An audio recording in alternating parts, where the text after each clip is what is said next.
Hello and welcome to lesson 4 of the OPTAVIA Healthy Habits Game Design Challenge. My name is Lindsay Buckle and I'm the manager of strategy here at Legends of Learning. We are so excited that you're joining us here today. Our goal is to empower students through a virtual game design challenge with support from game development professionals. Experts from OPTAVIA, GameRight, Calliope Games, Ravensburger, Exploding Kittens, and Asmodee are thrilled to be able to share their wealth of knowledge with students all over the world. They'll be discussing everything from healthy habits to game development, as well as prototyping to playtesting. And if you're a winner, you'll receive a premium swag bag with games from each of these amazing companies. Today, we'll be diving into lesson 4 of the Game Design Challenge. The final lesson of our challenge, lesson 4 explores how to playtest your game with other people and why it is critical to put the finishing touches on your design. Here to speak with you all about lesson 4 is Shanon Lyon from Ravensburger. Shanon is passionate about play and has spent nearly 20 years in the toy and game industry as a content creator and designer. Her kids' games include Outfoxed, Dinosaur Escape, and Monkey Around. She's now a game development manager at Ravensburger, working on a wide variety of games. Shanon is going to share the pain and reward of playtesting and why it is so important to include playtesting in your game design process. After her presentation, we're going to open the floor to your questions. But as of right now, Shanon, take it away. Hey, thanks, Lindsay. Hey, all you game designers. I'm super excited to be here to talk about playtesting. Playtesting is one of my favorite parts of the game design process. And so let me share my screen here and I will start my presentation.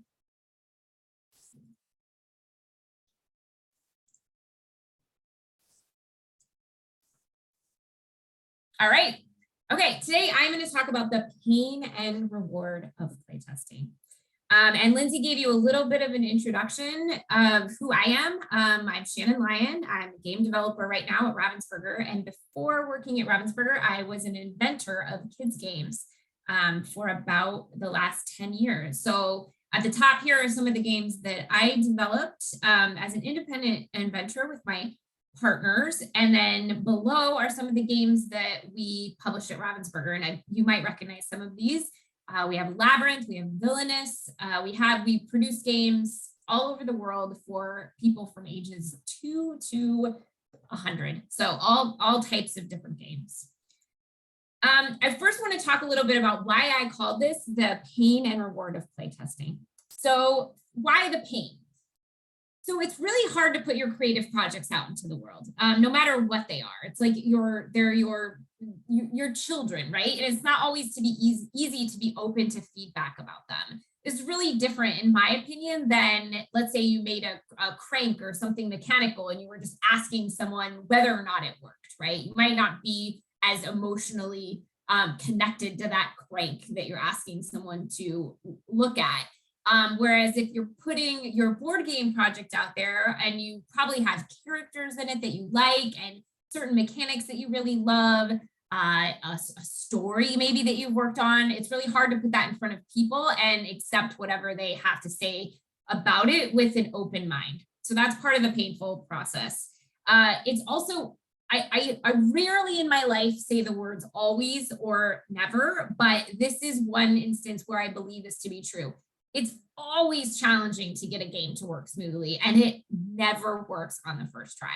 It's just, it just is an absolute in the game design field. Even if you make a game that in your head works really well, and even you might even play it as a prototype yourself, and you're like, this works, you're gonna put it in front of people and it's not going to work. And it almost always is a challenge, even in some of the simplest games I've worked on, where I think this is really straightforward, like this will be pretty easy. It really never is easy. So it's always challenging. And one of the things that I think can be very painful is playtesting is often asking people to play games that aren't very fun at first.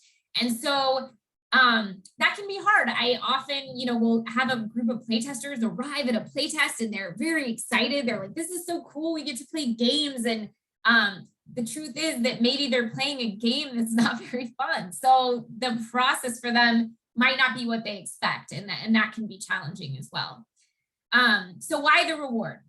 Playtesting is the lifeblood of game design. You are making an experience, and in order to really truly create and refine it, you have to see it in action. There's no way around that. You have to see how it works when you're not a part of the equation. And the second part is that it speeds up your development time exponentially. So I always am surprised by this. Like, you can sit and noodle on a game idea. You can talk about it with your friends. You can put it together yourself and sit in your bedroom and try to kind of think through how it would work. But you are never going to move as quickly as you will if you put it in front of other people. I'm always amazed by this. Like, I can be sort of ask myself questions about a game I'm working on.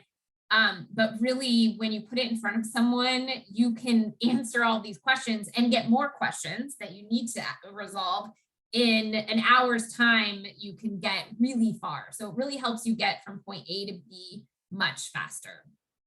Okay, what are some of the different types of playtesting? So I think that you can break this down in a number of different ways. And this is kind of just how I think of playtesting. So you might have a very early concept where it's not even a full game. Maybe you're just testing, is it fun to have these cards face down and, try to remember where they are and you're collecting a set of something. Like, you can kind of you're starting to just get some early ideas. And so that may be something that you just kind of play with, scraps of paper and these kinds of things. So it's your very early concept. Then there's the fun factor playtesting. So this is where you really want that objective view of, is this fun? Is this fun to do? Then you have the mechanics and the balancing. So mechanics and balancing testing is, the game length. How difficult is it? How many cards do you take on your turn? Do you refill your hand? What should be the max number of moves that your mover can take? So that's all the kind of nitty gritty of the mechanics and the balancing. And then finally, you have the out of box testing. So out of box is when you are all done with your game, you are going to want to give it to someone as if they have just purchased your game and taken it home. And can they play out of the box? So this is the rules. Can they read the rules and understand them? Can they get through an entire game without having to ask you any questions? So that's the final stage of playtesting. And in my head, really, most of the playtesting, the bulk of playtesting takes part in this kind of fun factor, just getting the fun part right. And then also the mechanics and the balancing. So those are kind of the bulk of the playtesting, with the other two being a little bit less intensive on the outside of those two. Now, different types of playtesters. So you've got your friends and family, and there are a few true things about your friends and family. One, they're easily accessible. So you can find them, right? You can get them to play your game, whether it's in the evening after school or on a weekend. Like, you have access to them. There's another thing that's true about your friends and family, and that is they love you. So they are maybe not going to be as honest with feedback, and they probably love that you're working on this project. And they probably also love the game idea that you're pursuing. And so getting feedback from them, while helpful for some stages of playtesting, is not maybe as helpful when you're really trying to get an honest opinion of your game and what's working and not working. Family and friends, and yourself included in that, when you're playtesting your own games, you can often overlook things because you're not doing this consciously, you're doing this sort of unconsciously. You can overlook things because you know how they were designed to work. So This often happens in game design where you can design a whole game and play it a certain way when you're playing with yourself or with your family, because they're kind of playing by your unspoken rules, right, of how the game should work. And that's something that this next group, strangers, are not going to do. So you're going to really get a lot of good, unbiased feedback. So the thing with strangers is, one, they're not as easily accessible. And this is obviously definitely true for you who don't have, as who are younger. So you're probably not going to be just stopping people on the street to play games. But there are ways to get in touch with people who might have a more unbiased view of your game, which we can talk about maybe in the question section of what some good ways to get a hold of people might be. So the good thing about strangers, the bad thing is they're not as easily accessible. It's more work in setting up these kind of unbiased playtests. The good news is that they are probably going to be more honest, which on the flip side can also be more scary. So you have to be kind of ready to put yourself out there in front of someone who is going to be really honest with you about your game.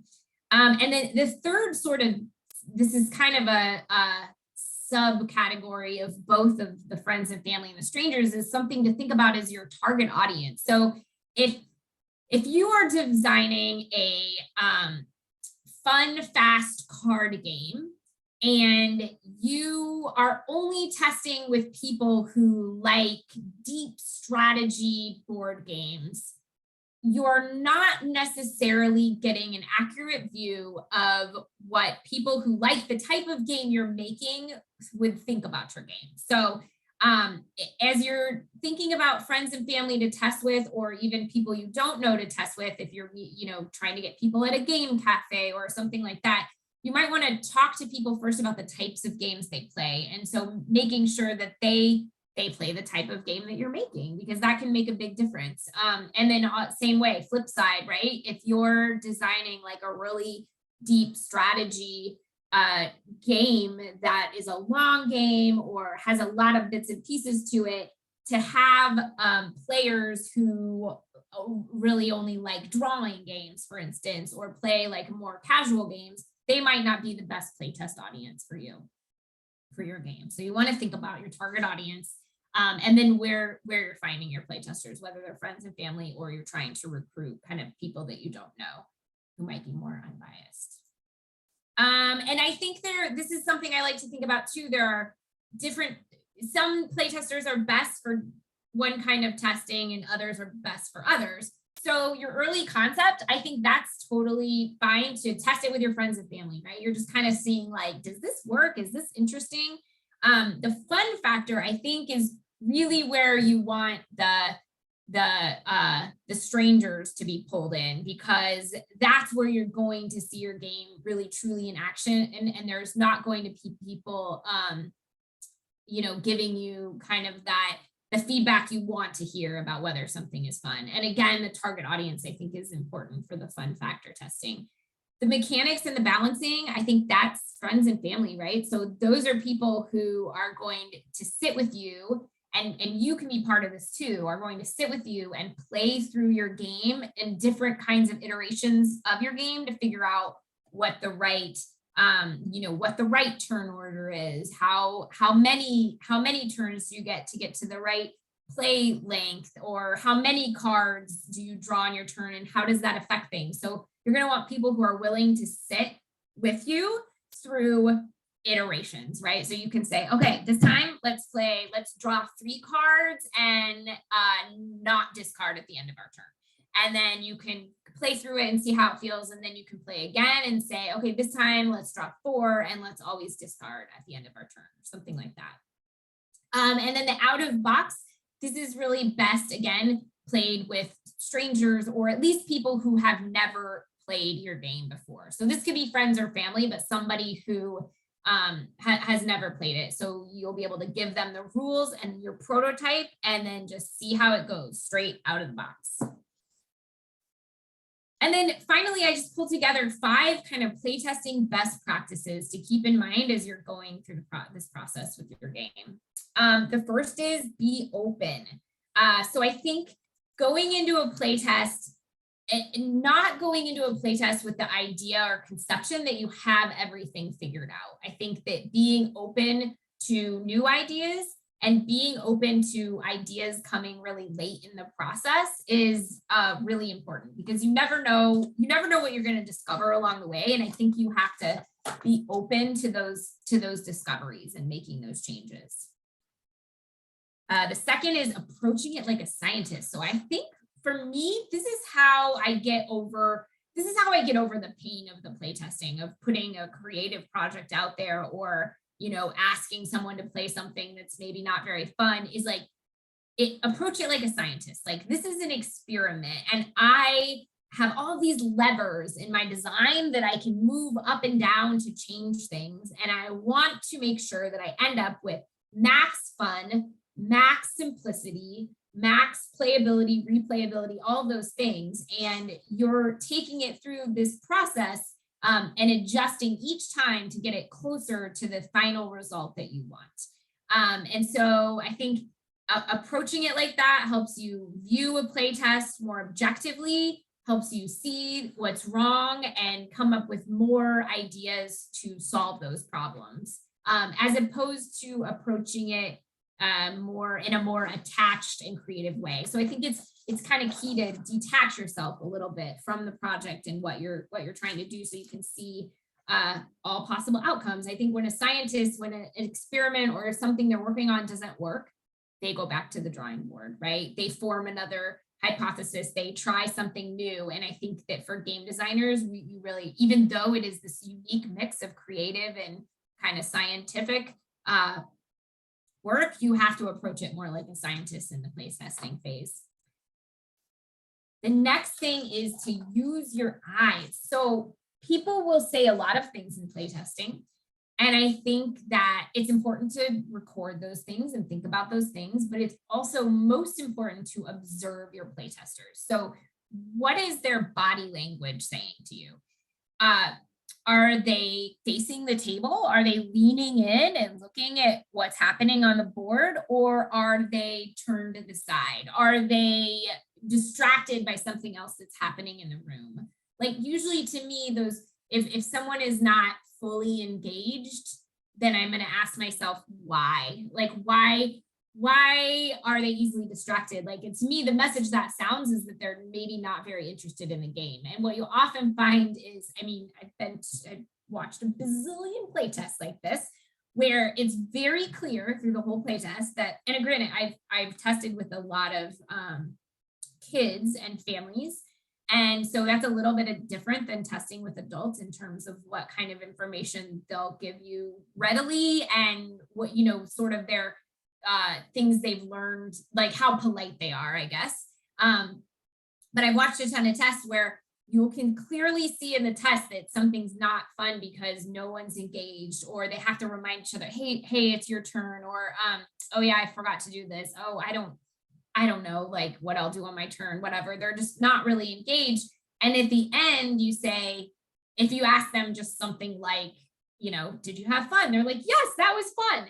So you have to watch, and you're not taking the answer of yes, that was fun. You're watching what their body language says. And I think that there's also some kind of key things you can ask. For me, when they finish a game, if they want to play again, or if someone at the end of the game says, let's play again, that is an absolute sure sign that you are on the right track if someone wants to play again. And this is kind of a side note, but that's a reason that for me, making younger kids games, I would always err on the side of making a shorter game, because you want that feeling of, I want to play again, and not a feeling of like, okay, that was great, but I'm not up for another round. You always want people to play again. So watching their body language, what is that saying to you, and then whether or not they want to play again. All good things to keep an eye on.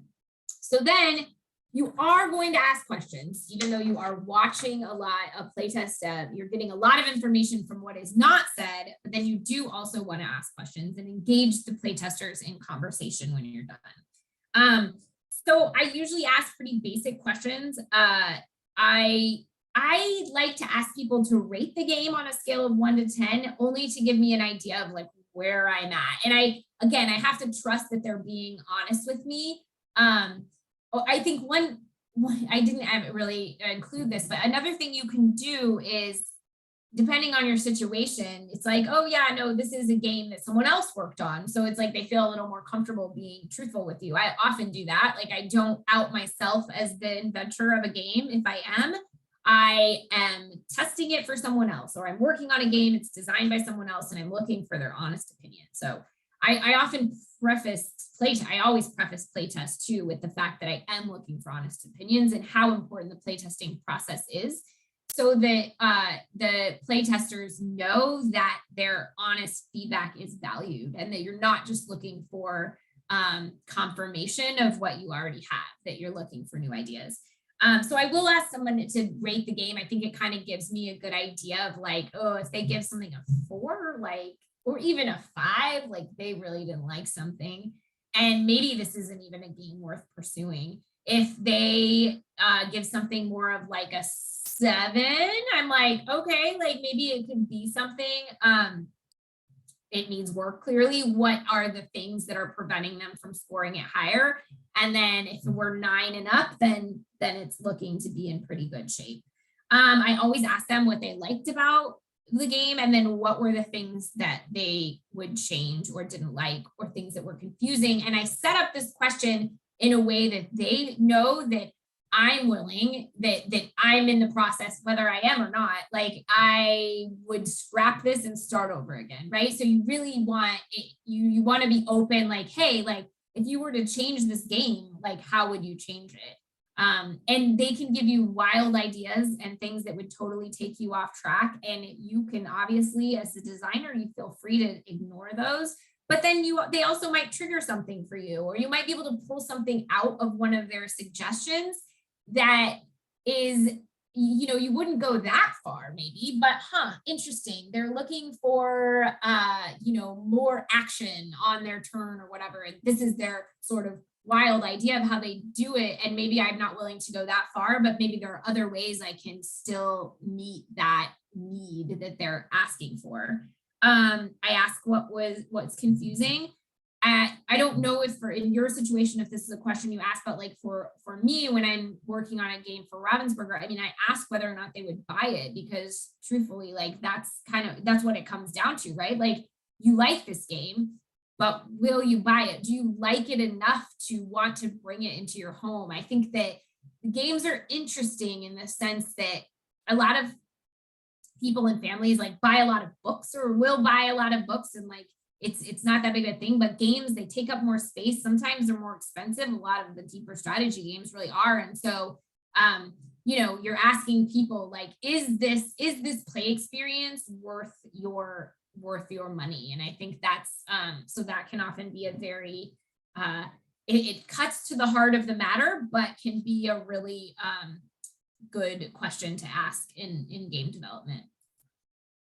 And this last point is that we want to make thoughtful and small changes. So that you get so much information in playtesting, and you're going to have to sift through and see what's worth taking and what's not. But one thing to keep in mind that throughout your your development process is that you want to make thoughtful, small changes one at a time. There's often in a game, it depends on how complex you're working with, but you have a lot of variables in a game. And so if you get a bunch of playtest feedback and it's like, this part's not working, that part's not working, all these parts seem broken, and you make a bunch of changes to fix those things, and then you have another playtest and it feels confusing and you're not sure, it's maybe still not working, you have no idea what you changed and how those changes, you have no idea how all the changes you made affected your game. So if you make one small change, you see like you're changing those levers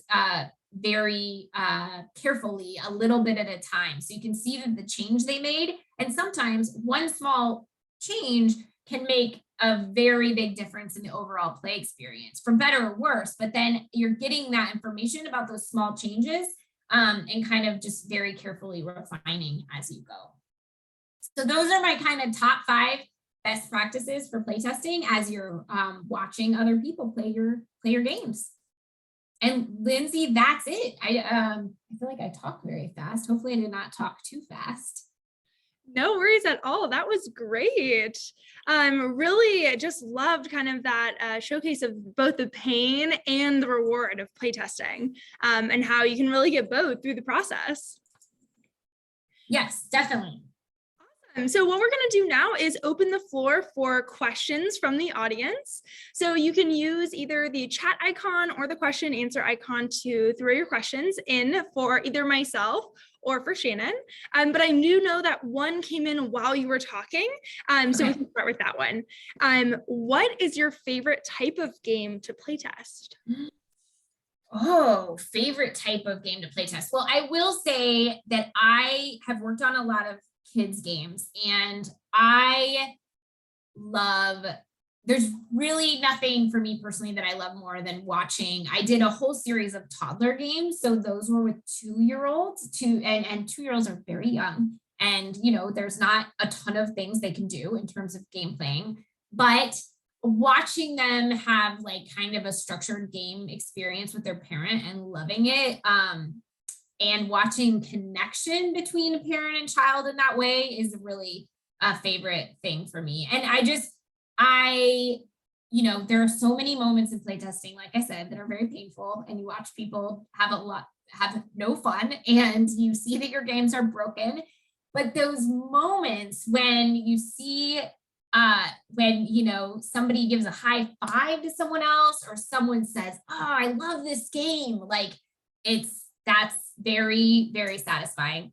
I will say another thing just to throw in, I think game design is really mostly, unless you're working with a partner, it's a pretty solitary activity. And so play testing for me is really like the opportunity to bring other people into your process and get that sort of energy from other people, which I really love. Oh, that's awesome. And such a perfect lead in to our next question that came in, which is, what do you do if you don't have enough people to play test your game? Yes, that is a great question. And it is not always easy to find playtesters.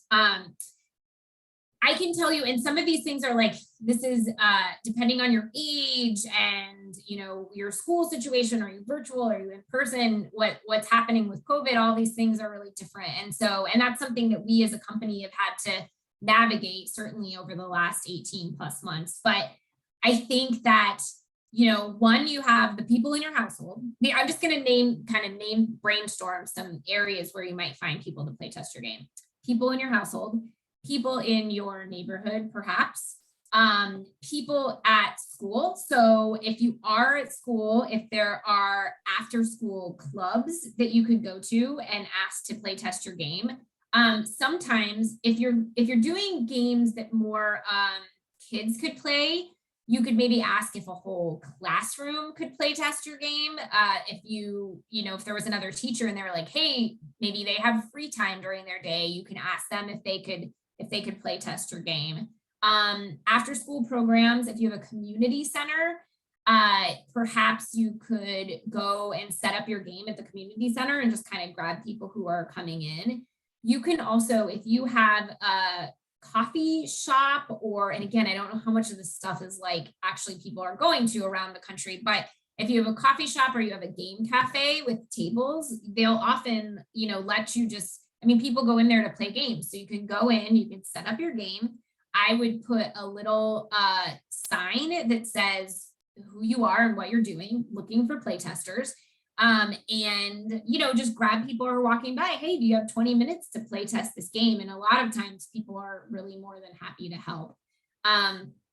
So I think thinking outside of the box, you also, and this is something that I had not done as much or at all really, like prior to COVID, but we have started using this platform, Zoom or Microsoft Teams or something like that, to do playtesting. And the benefit of that is you have access then to kind of people all over the world. So if you have a family member in another state or a friend in another state, you could, and again, I know some of this is more complicated. You definitely have to have a parent or a caregiver who's helping you do this, but you could mail them your prototype And then you could set up a time with them to watch them play on Zoom or Microsoft Teams. And that can work really well. You can also put a copy of your game, a digital copy. We've also used Tabletop Simulator. So it depends on the game. Not all games work well like this, but you could put a digital copy on Tabletop Simulator and get people to play online like that as well. So I think the key is just to be thinking outside of the box and always looking for opportunities of different people that you could ask to play your game. Yeah, absolutely. And I really like, how much COVID has impacted this, but also opened up new opportunities for play testing and other types like that. Yeah. And the cool thing about the teams testing that I found, right? Because oftentimes, like if I were to test with a family, I would meet them somewhere. So I would meet them at a coffee shop or I would go to their home or something. And I'm sitting there with them, which obviously affects the results, right? And I think this is when I was an independent inventor and not so much in the more corporate setting. But I think with teams, the nice thing is like people can like let the computer screen kind of fade into the background. So they're going to forget you're there, which is a good thing because you're going to hear them say things they might not say if you were there, do things they might not do if you were there. And so it can be a really great way to get some more unbiased feedback. Yeah, absolutely. How cool. Well, awesome. We had one other question come in and it'll be our last question for today. This is kind of more about your background. So, as you mentioned, you're a game designer and developer. So the question is, what was your favorite game to design? Oh, what was my favorite game to design? I feel like I've definitely been asked this a number of times, and I think sometimes it changes. I think that I designed a game for 4-year-olds, a cooperative game with my partners called Dinosaur Escape. And it basically just started with, we want a dinosaur game. And we went through many, many, many different iterations of the game, of what the game could be. And I will say, every game has, and you may find this, you may have already found this as you're working on your game, I call it the dark night of the soul. So there is a moment in your process, and it can be really far along, where you're just like, this stinks. This game is awful. I hate this. Like you're sure that you are never going to find a solution for what it is that you're trying to solve. And then of course, if you keep working and you keep, asking yourself questions and maybe brainstorming with other people, you are going to find a solution.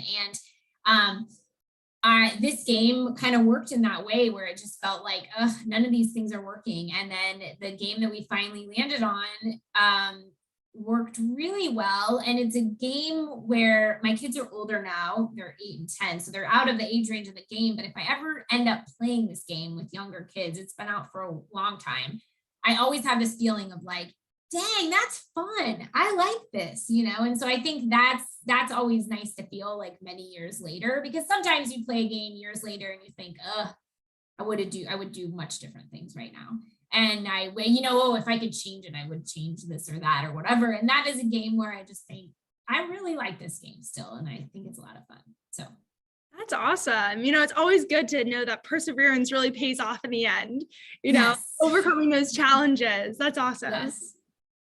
Awesome. Well, thank you all for your very thoughtful questions.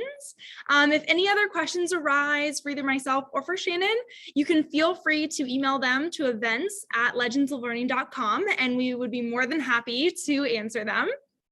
But that does wrap up lesson 4 and all of the lessons in the OPTAVIA Healthy Habits Game Design Challenge. So thank you all for coming, and I wish you the best of luck for putting together your submissions. I absolutely cannot wait to read through all of them, play through all of them on December 15th. Have a great day. Awesome. Bye.